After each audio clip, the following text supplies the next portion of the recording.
e quero dar sequência aqui na nossa matéria, no material que estamos estudando. Já demos algumas aulas aí apresentando o quadro, né, onde mostramos aí algumas influências para o surgimento da filosofia grega através da análise da obra dos pré-socráticos e principalmente seu posicionamento em relação à ética, que é o que está relacionado diretamente à nossa matéria.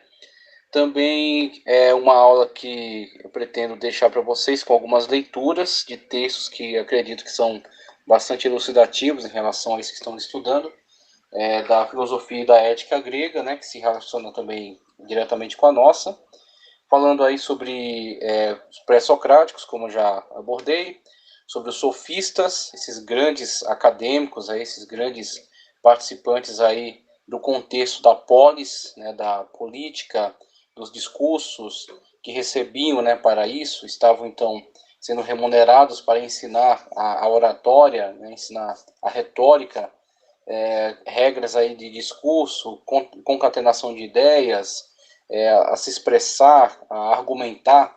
Então eles eram pagos então para comunicar esse tipo de saber e assim fazer com que os oradores pudessem ser bem-sucedidos na apresentação aí das suas ideias, das suas propostas, na ágora, que era a praça da cidade, né, para que vencessem então os debates e fossem, colocassem aí seus planos, seus projetos, tá ok? A votação e fossem bem-sucedidos, né? Obtessem êxito.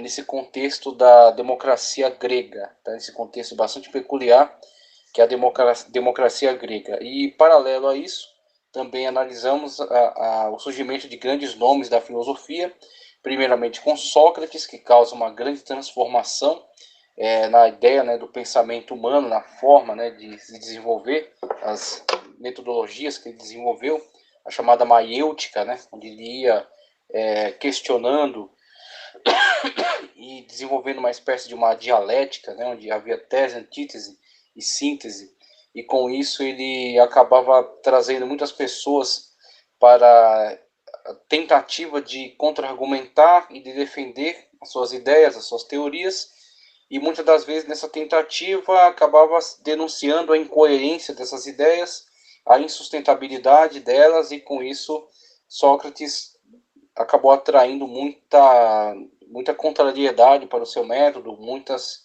inimigos, né? Que acabou levando ele então à situação fatal em que ele foi julgado como uma pessoa que estava causando agitação entre a mocidade da época, estava promovendo, pelo menos essa foi a acusação contra ele, né? Promovendo um desrespeito às tradições, aos deuses da antiguidade.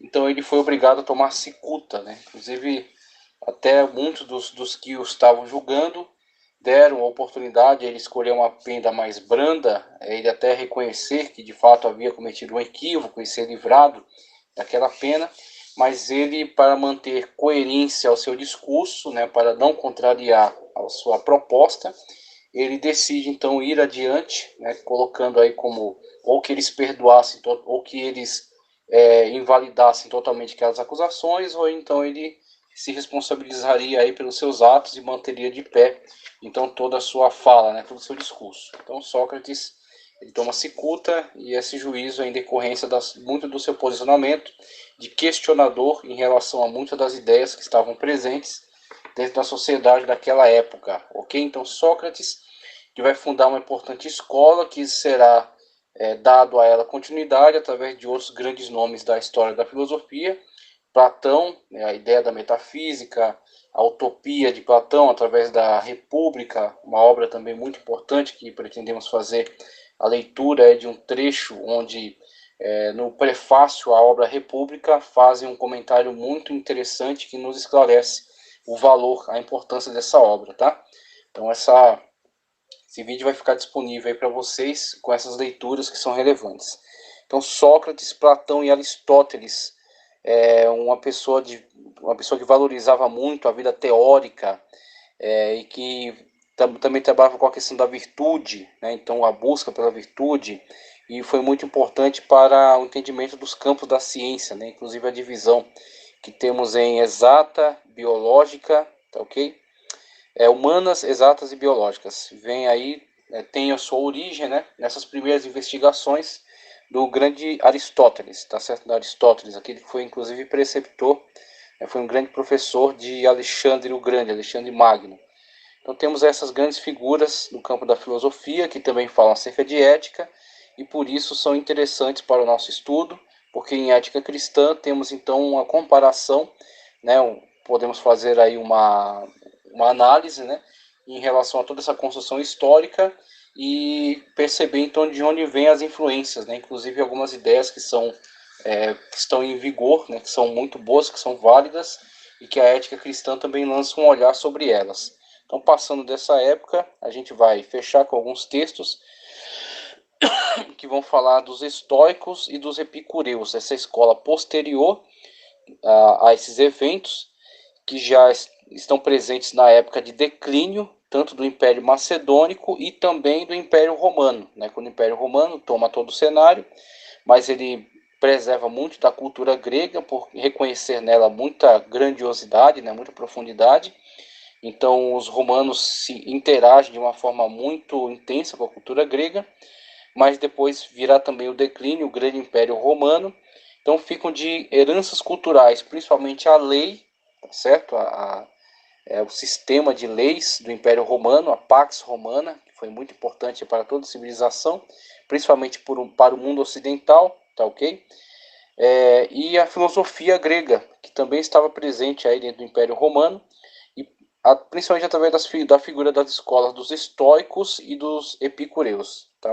As duas escolas que são mais importantes, mais atuantes nessa época. Então a gente vai ver um pouco também, alguns textos, acerca disso, acerca dos estoicos e dos epicureus. E aqui eu quero dar sequência com o material da nossa apostila, tratando acerca da ética chinesa, porque, como já falei no início da outra aula, não é não é toda a construção de saberes que nós estamos analisando, mas principalmente aquelas relacionadas diretamente a conteúdos éticos e morais, né? Conteúdos éticos e morais. Então, dentre a grande produção de de sabedoria do mundo oriental, mas que possamos desvincular de uma questão religiosa e optar apenas por uma visão sobre a construção, a sistematização ética, nós podemos destacar o budismo e o confucionismo, que são ramos do pensamento que alegam não serem de apelo religioso e que dizem que são, na verdade, um sistema moral de aperfeiçoamento do homem, sendo o budismo, em alguns aspectos, muito mais dado a uma visão religiosa, uma visão espiritualista, né? Principalmente com a vertente Mahayana, que é um budismo mais difundido, mais geral, e que vê até na figura dos bodhisattvas, figuras que poderiam estar num âmbito maior de vida, né? Poderiam ter elevado ao nirvana, mas permanecem entre nós como grandes luzes, grandes gurus, orientadores da evolução dos demais seres, para que eles possam elevar-se, né, como pessoas e assim saírem desse ciclo de repetições que é o samsara, então elevar-se para o nirvana, né, onde não precisaram de mais nada, estarão totalmente plenos, satisfeitos, né? Então, esta visão é o de apelo religioso. Então, diferentemente dessa, temos a visão Theravada, que acredita ser a tradicional, de fato né, mais antiga historicamente, não é tão dada ao evangelismo, não é tão dada à difusão dessa sua filosofia, e que busca de fato mesmo esse aperfeiçoamento do ser, nega qualquer apelo à divindade e diz que está centrada no homem, no aperfeiçoamento do próprio homem, através do caminho das 8 vias, por exemplo, né? Então diversas máximas aí que constroem nessa ideia de aperfeiçoamento. Então, saindo desse ambiente mais hindu, olhando especificamente para o ambiente chinês, e o ambiente chinês que não foi necessariamente influenciado por essas campanhas evangelísticas dos budistas, né, entre essas terras do Oriente Médio, mas alguém especificamente do contexto chinês, Confúcio, tá ok? Que também construiu uma importante obra ética que até de certo modo não foi valorizada, né? Ela durante muito tempo ela ocupou uma posição central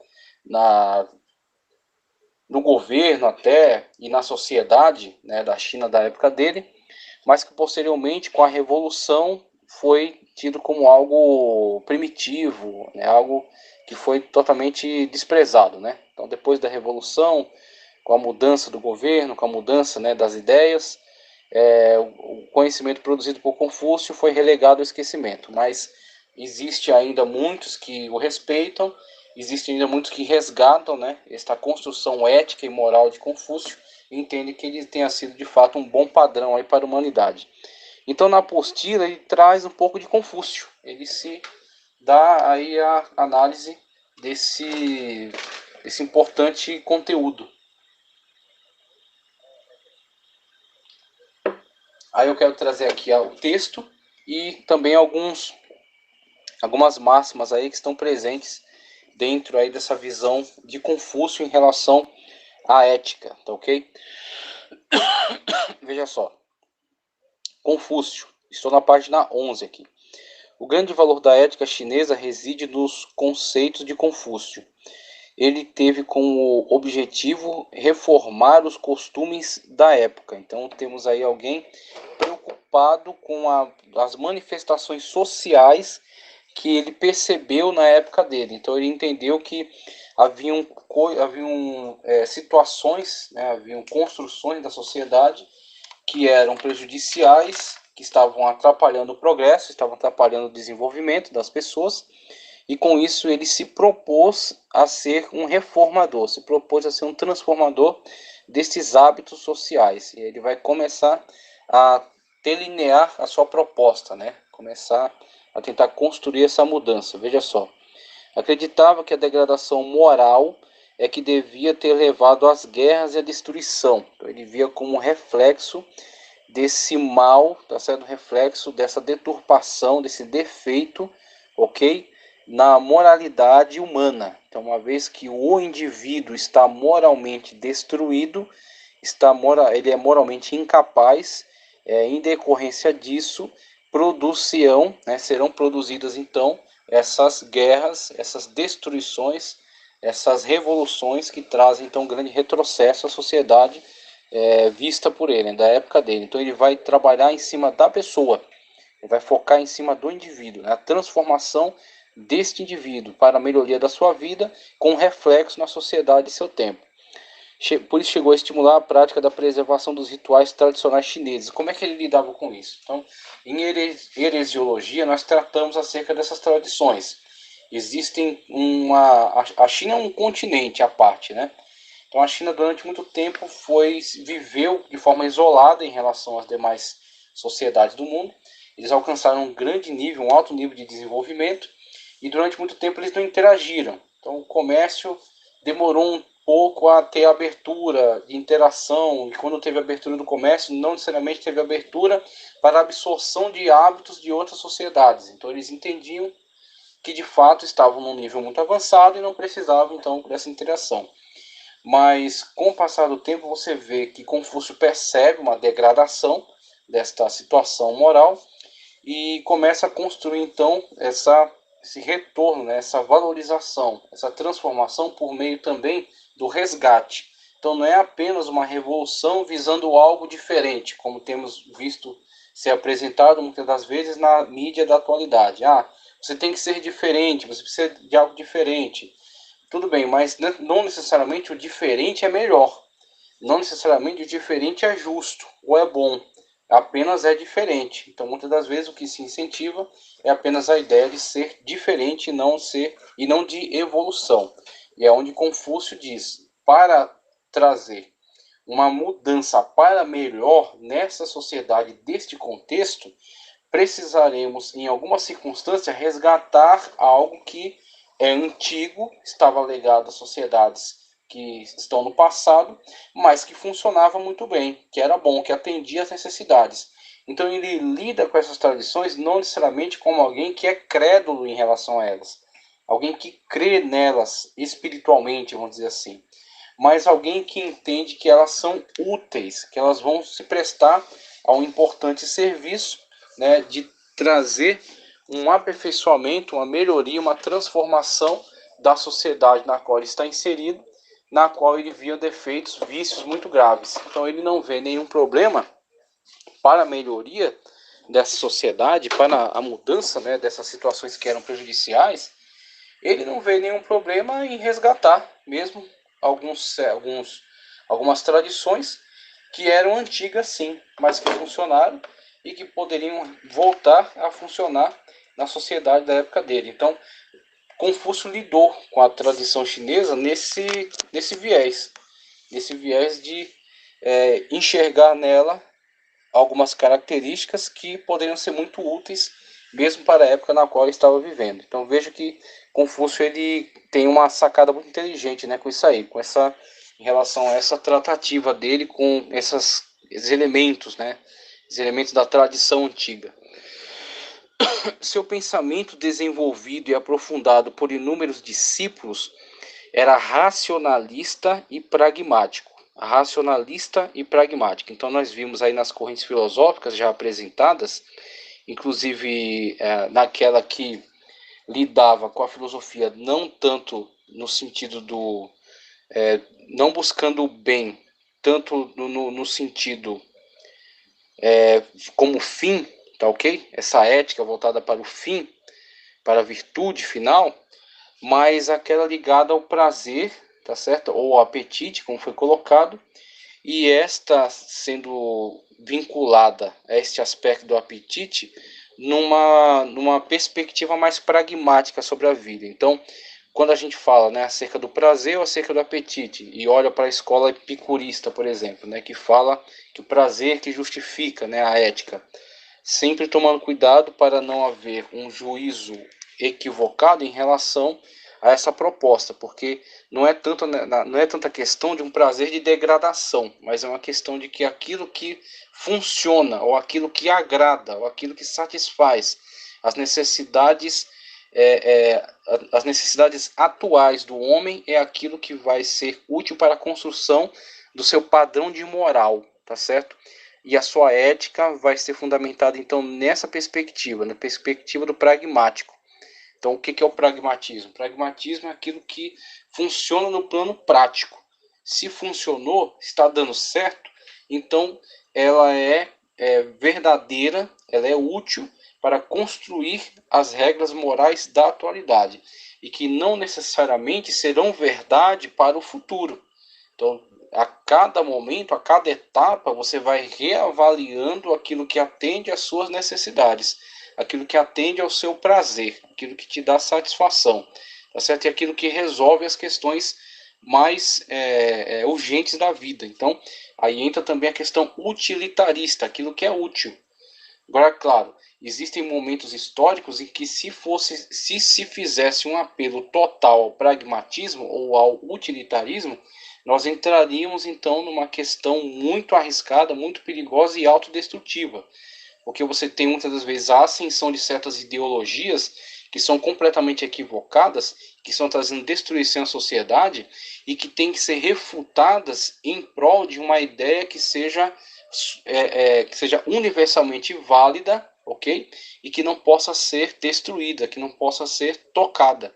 Então, quando o nazismo fala que a raça ariana era superior e por isso, em detrimento, né, das demais, ela tem que assumir a supremacia e eliminar todas as outras, você tem que apelar a uma verdade que seja superior a isso, para então ela ser contraditada e ser combatida com toda a veemência.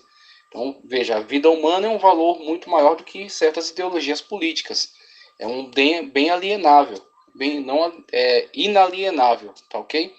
Então, diante disso, esta ética, vamos dizer assim, construída nesse ambiente, se totalmente pragmatista, se totalmente utilitarista, ela não encontraria meios de ser refutada, ok? Porque esses entenderam que isso era o mais importante para eles, o que era interessante e o que atendia às suas expectativas e às suas necessidades. Então, para eles estava auto-justificado, já estava plenamente justificada a sua ação, mas ela entrou em choque com verdades maiores, entrou em choque com verdades universais, inalienáveis, ok? Então, ela foi refutada e é exatamente isso que aconteceu, e por isso nós temos uma desaprovação total a qualquer tipo de possibilidade de ideia nazista.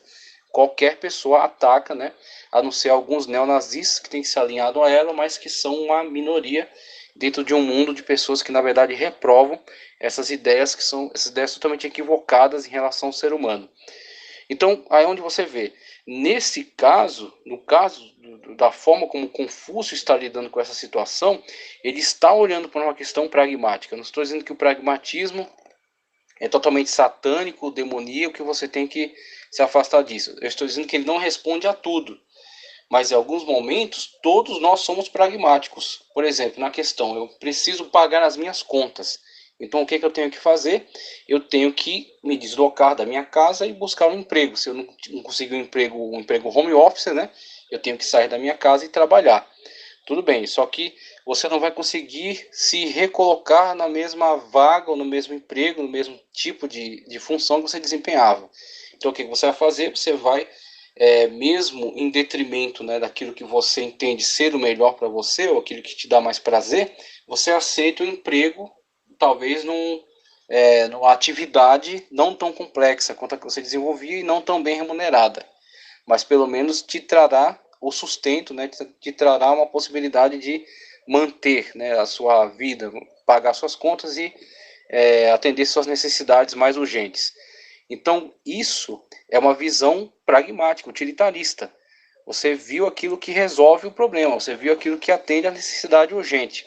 Então, em algum momento, você vai apelar ao pragmatismo, porque ele é simplesmente uma circunstância, uma situação da vida humana, que é o que nós enxergamos aqui da questão de Confúcio. Ele não estava nem aí se aquelas tradições se justificam ou não. Por exemplo, uma delas é em relação a figura de dragões. Então, na tradição chinesa antiga, havia a figura mitológica do dragão, inclusive está presente nos signos chineses. Inclusive, acreditava-se que cada indivíduo nascendo em determinado mês era influenciado por aquele signo. Então, havia signo do dragão, do cachorro, do porco. Inclusive, algumas pessoas que poderiam retardar o seu parto para sair do mês do porco, assim o faziam, para tentar fazer com que seu filho nascesse em outro mês sob a influência, né, de outro signo. E isso é uma mentalidade totalmente mitológica, né, da tradição antiga chinesa. Então, Confúcio não está necessariamente analisando cada aspecto dessa tradição e validando ou invalidando, mas está dizendo, olha, de modo geral, ela influenciou, ela trouxe certas influências benéficas. Então, é interessante resgatar algumas questões, mesmo que nós não a validemos, mesmo que nós não entendamos que elas sejam todas verdadeiras, tá ok? Então isso é uma visão pragmática. É interessante olhar também para essas questões e de uma forma bastante honesta analisar e ver aquilo que é verdadeiro, ver aquilo que é útil e ver aquilo que é totalmente prejudicial, né? Então temos que, com uma visão bastante sincera, bastante honesta, olhar para todas essas questões. Então veja, seu pensamento desenvolvido e aprofundado por inúmeros discípulos era racionalista e pragmático, como já disse, o que fez com que os confucionistas extirpassem da literatura chinesa todos os elementos mitológicos e sobrenaturais. Então ele resgatava da tradição aquilo que ele julgava ser um elemento útil, mas fazendo já, tomando esse pressuposto, né, uma vez que eles eram pragmáticos, uma vez que eles eram racionalistas, tomando de antemão esse pressuposto antimitológico. Então ele é um desmitologizador, como depois Bultmann se posicionará também como um desmitologizador, né? Só que o problema é que você, no caso de Bultmann, pega coisas que são eventos miraculosos, sobrenaturais, advindos de um Deus verdadeiro e todo-poderoso, e você, por não conseguir compreendê-los, você os reputa por mito. Então foi uma qualificação indevida que Bultmann fez, reputando milagres autênticos como se fossem mitos. Agora que Confúcio, a partir dessa ótica pragmática e racionalista, de antemão, né, ele toma como pressuposto esses elementos pragmáticos e racionais e desmitologiza, então, né, ele aplica uma desmitologização sobre a tradição antiga chinesa, resgatando somente alguns elementos que ele julgava ser útil para a sociedade da sua época. Veja só. O princípio da lealdade, olha só, então você tem inclusive nas narrativas mitológicas muito do louvor à lealdade. Inclusive você pode encontrar em certas mitologias gregas também, tá certo? Produzidas aí por Homero, por Hesíodo, muitas delas, na verdade, têm elementos antropológicos muito perturbadores, né? Onde reflete sobre os deuses vícios humanos. Mas não tem só isso, tem muitos elementos também de coragem, bravura, lealdade, fidelidade, ok? Então, alguns elementos que são educativos, são pedagógicos. Eu acredito que isso é a melhor maneira de se compreender essa ação, é pedagógico. Ou seja, serve para ensinar alguma coisa, como as fábulas de Esopo. Dá uma olhada, você procura depois na internet para dar uma olhada, como eles produziram diversas pequenas narrativas, fábulas, tá certo? Mitos e fábulas. Fábula inclui animais, então os animais falam, esse tipo de coisa. Então, através dessas narrativas de mitos e fábulas, no final você tem a lição de moral.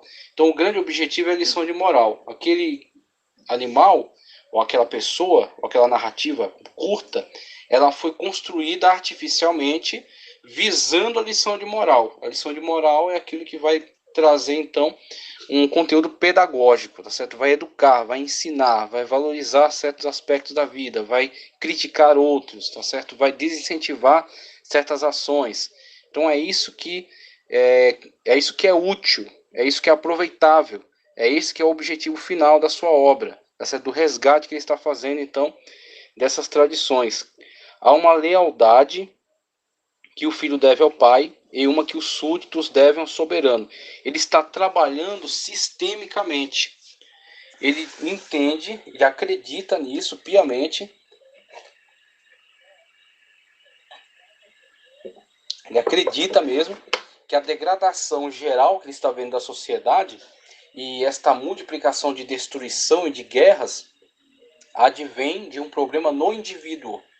Então ele está investindo sobre a construção de uma alta moralidade para o indivíduo, até resgatando aspectos da tradição antiga, mas passando pelo filtro do pragmatismo e do racionalismo, desmitologizando e resgatando aquilo que são elementos pedagógicos, aplicando sobre a sociedade para construir um cidadão melhor. Através do cidadão melhor, uma sociedade melhor. A lealdade do pai ao filho, a lealdade dos filhos aos pais, a lealdade entre os parentes, a lealdade do soberano aos seus súditos, dos súditos também para com o seu soberano. E com isso, sistemicamente, construir uma sociedade que funcione. Ok? Então, é interessante vermos essa ação e talvez parte dela tenha que ser resgatada hoje. Ok? Então, é interessante você ter esta tranquilidade, esta maturidade, e a ética cristã, eu acredito que é uma matéria que vai lapidar isso. Se há um objetivo nessa matéria, é isso.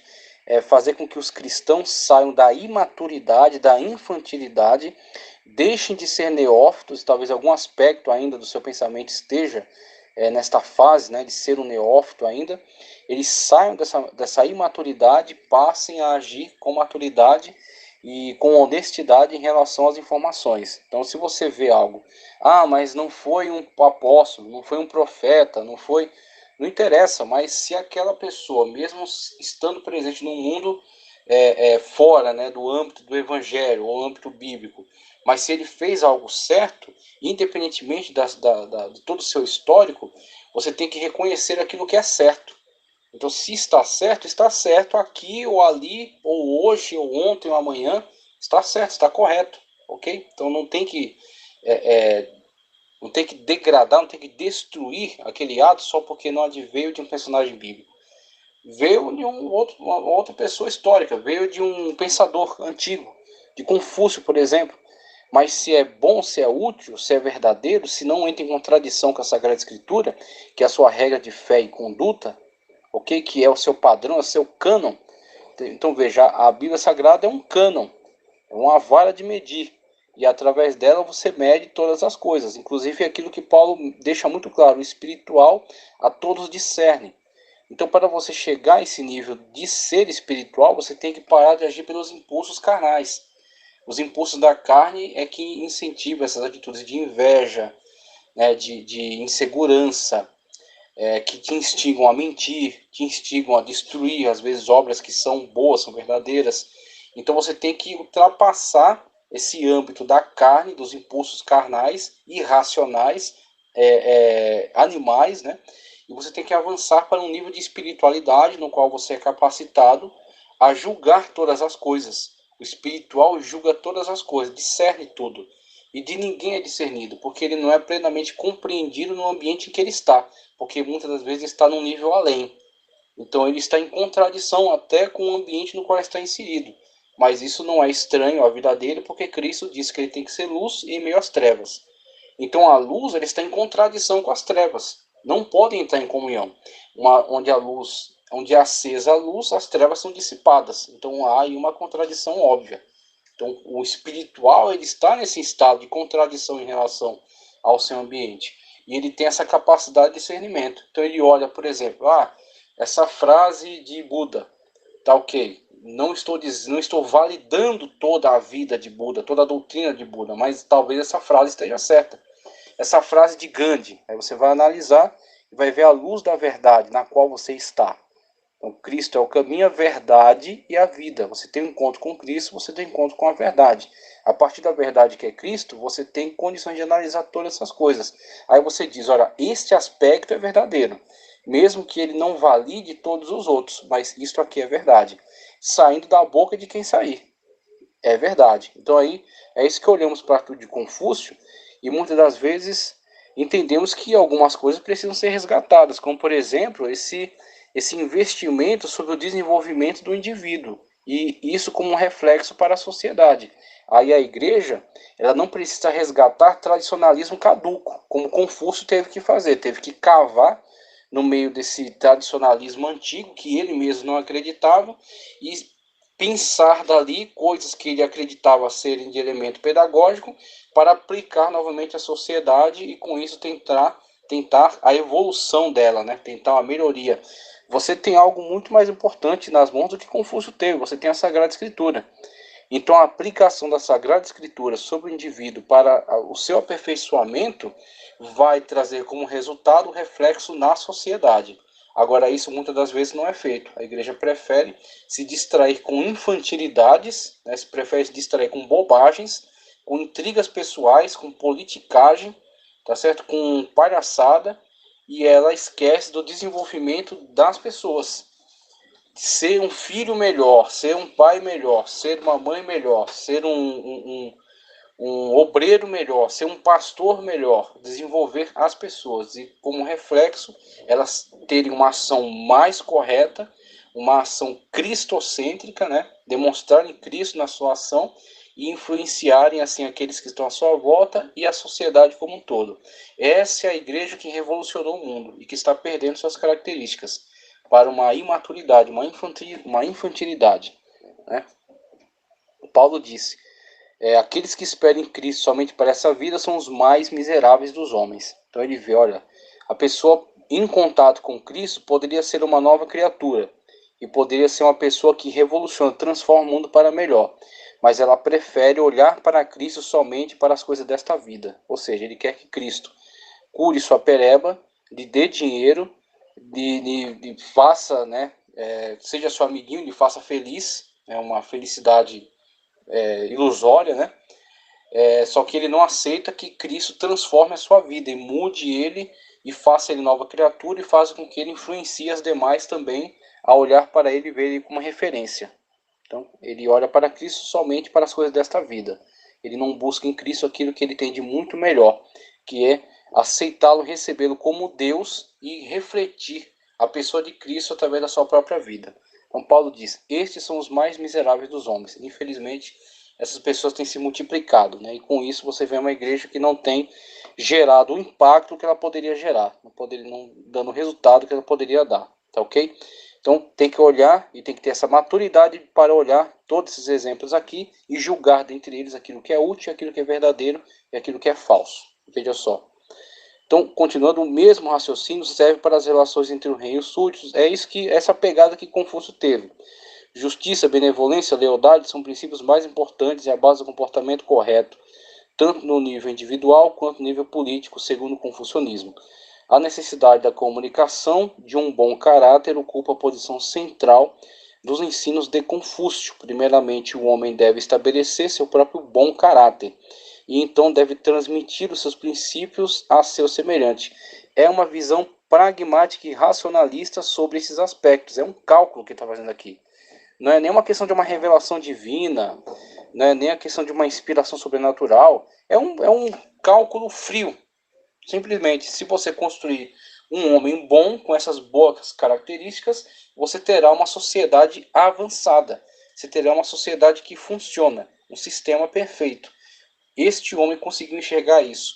Como é que pessoas que são guiadas pelo Espírito Santo não conseguem chegar a um resultado ainda melhor do que esse? Então, isso que a gente tem que se aperceber e tem que tomar cuidado, né? As virtudes cardeais que vão aparecer no slide que eu vou postar para você aí. Retidão, só ser reta, independentemente das situações que lhe apresentem, ela permanecer na mesma conduta. Retidão traz essa ideia de reta, traçar uma reta. Então tem pessoas que a vida dela é torta, é curva, né? Então dependendo da situação que se apresentar, ela vai favorecer esse, vai favorecer aquele, tipo Roberto Jefferson, né? Então dependendo da pessoa que aparecer no quadro político, ela favorece esse, ela fala mal daquele, mas depois se associa àquele, aí se volta contra esse. Ela dança conforme a música. E aí você tem pessoas que infelizmente se comportam dessa forma e elas estão muito longe da retidão, elas são tortas, é tortidão, e não retidão, né? Então retidão é a pessoa mesmo em situações benéficas, ela permanece com aquela conduta, aquele comportamento. Mas se a situação for desfavorável, ela vai permanecer também do mesmo jeito, porque ela está orientada por uma ética que está fundada em cima de verdades muito maiores do que ela, verdades sobrenaturais, verdades universais. Então, a verdade em Cristo, falar a verdade em Cristo, ser honesto, ser amável, tá ok? Ser leal, né? Não negar a Cristo, não abandonar a família. Então, ele está guiando-se através desta ética. E através dessa ética, ele permanece reto, na linha reta, andando conforme esta diretriz, conforme essa orientação.